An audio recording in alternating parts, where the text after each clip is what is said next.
Hi everybody, this is Arkady Frekhtman, a New York City personal injury trial attorney. And today I wanted to do something a little bit different. I wanted to review a case that we recently signed up. We signed this case up just a few weeks ago. And I wanted to kind of like do the file review with you. And then you could see how we look at a case and how we work up a case. So here is a case. This happened in Queens, and a gentleman was walking on the sidewalk, and there was a defective condition on the sidewalk. You have these sidewalk flags, these squares. And so one flag was higher than another, causing him to trip and fall and injure his face and his nose and also his neck. It happened fairly recently. It happened in February of 2023, and he came to us a few weeks later. And then, I have a note here from the attorney. We have an attorney who's dedicated to the intake staff or the pre-litigation. That's the new case review. And she did a review of this case, including the liability, what happened, the date of incident, the location of incident, the potential defendants who you can sue, and also the venue, as well as the to-do list of what we have to do. In her report, she said that we have to make sure the patient is getting the right medical care. We have to get pictures of the condition. We have to order the medicals from the hospital and the urgent care and whatever doctors he's already been to. And then we have to send a letter to the defendant's attorney and get the insurance information. So then I was looking at the case, and the way I like to start is I like to look in our case management software, and we'll have like documents in there. So the first document is the client intake. So the client intake is basically where we ask the client certain questions, and the client answers those questions. And they include very, very basic questions like, what is your name?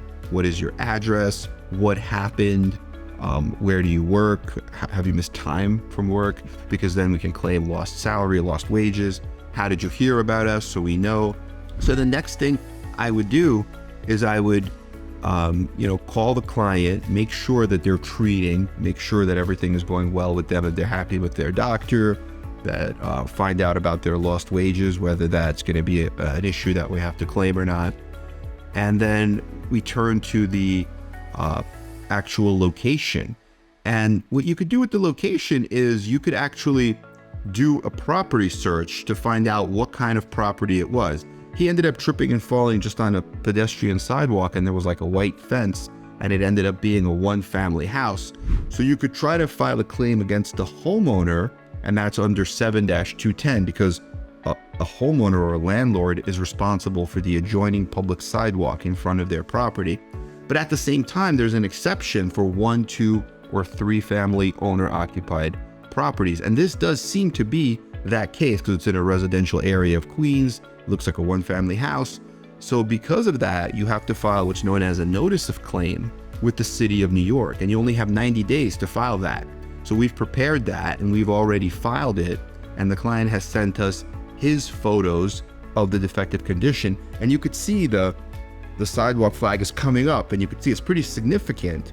But it is just a photo that he took with his cell phone. So what I would do is I would go back there and I would take more photos and maybe include one with a ruler to see exactly how high that defect is. That could be important because later on, there are certain case laws that say if it's less than half an inch, it might be de minimis, it might be a trivial condition, and it may not be actionable.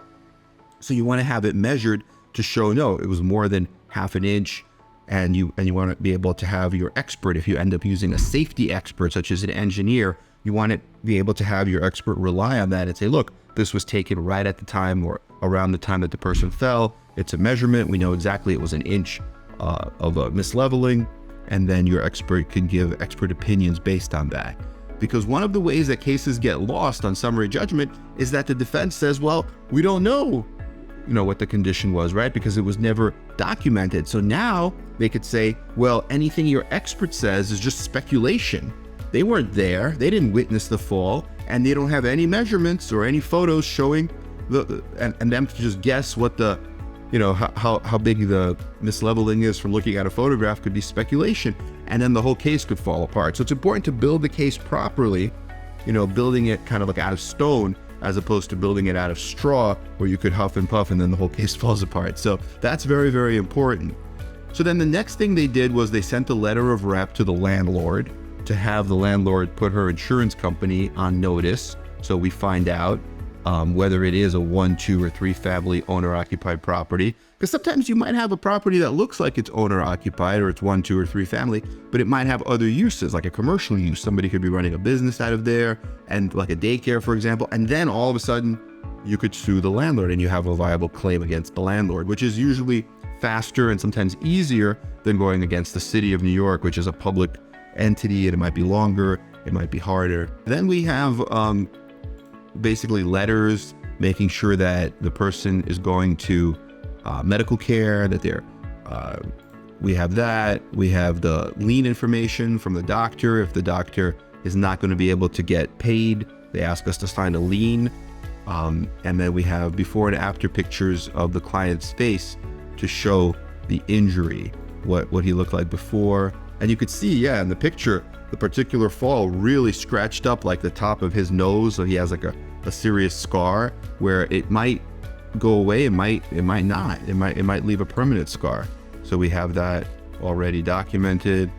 So that's important too, to be able to show the damages, because that's what the insurance company or the city is going to be putting a value on, be able to pay for all of the individual's damages. And then we have to monitor the case to make sure that they're still treating, that they get their MRIs done, because that's what is going to diagnose. Because right now, remember, he's just saying, I have neck pain, right? So that's not enough, but it just happened. So if he's getting his treatment, maybe in a few weeks, the doctor will refer him for an MRI, and then you'll have a concrete injury of what is wrong with the neck. Is it a herniated disc?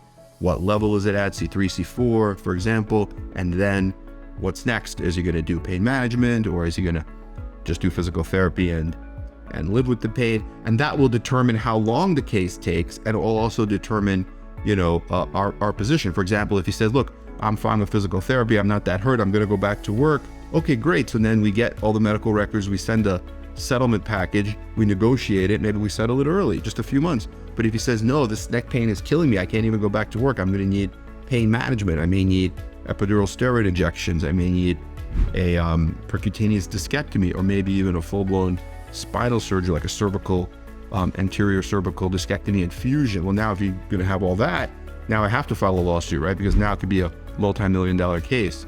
So it just depends on how the case progresses. And I never really try to, tell clients what to do. I kind of leave it up to them and their doctor. Of course, if they have questions, if they want to know my opinion, I'm happy to consult with them and try to make myself available to them. But that's basically the review so far. I think it's pretty good. I think the only thing I would add is, like I said, maybe going to the scene and taking a few more photos, because the photos we have are the ones that the client gave us, and they're good. The photos do show the condition being raised, but I think we need more photos, maybe with a ruler to show the exact elevation. And I'd say one other thing that the attorneys can do is you can go to Google Maps. And in this particular case, I actually did look at Google Maps of this sidewalk, and there's a Google map from November of 2022, but unfortunately there's a car parked, as often happens in Google Maps, there's a car parked there. So you can't really see that sidewalk to see if it's raised or not.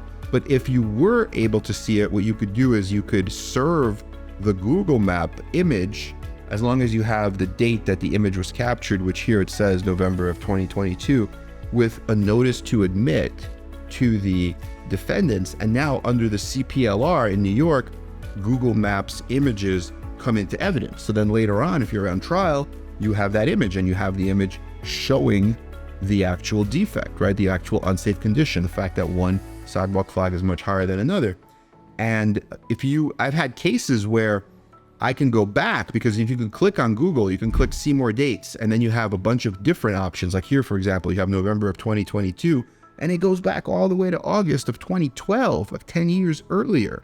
So in some cases, what you could do is you could show in August 2012, it was in good condition. And then all of a sudden, maybe like in 2019, hey, it became raised. So now it's dangerous, and it remained dangerous from 2019 all the way through February of 2023 when the person fell.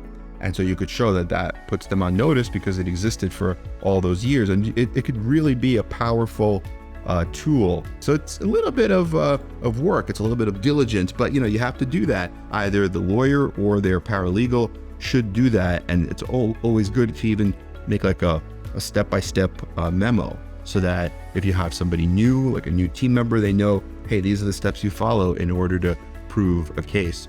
And the final thing I'll say is that in these premises cases like trip and falls, the other thing you can do is you could look at something known as the DAP Portal, DAP Portal in New York, and that'll give you a lot of the prior complaints, violations to HPD. It'll go through the buildings department. It'll tell you who the owner is through ACRIS. And it's kind of like a one place where you could get a lot of information.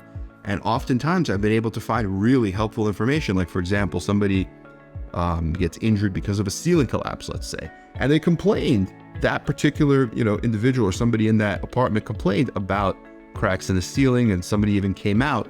They called 311. Somebody came out. Somebody, wrote up a violation, but the landlord didn't fix it.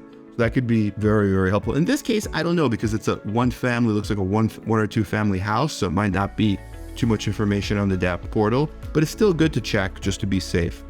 Okay, I hope this has been helpful. This is the way we work up a case right from the very beginning. So I think it's important to know, and it's a way that people could see the process from inside the attorney's office. So happy to give you this inside look, and let us know what questions you have. Okay, have a great day.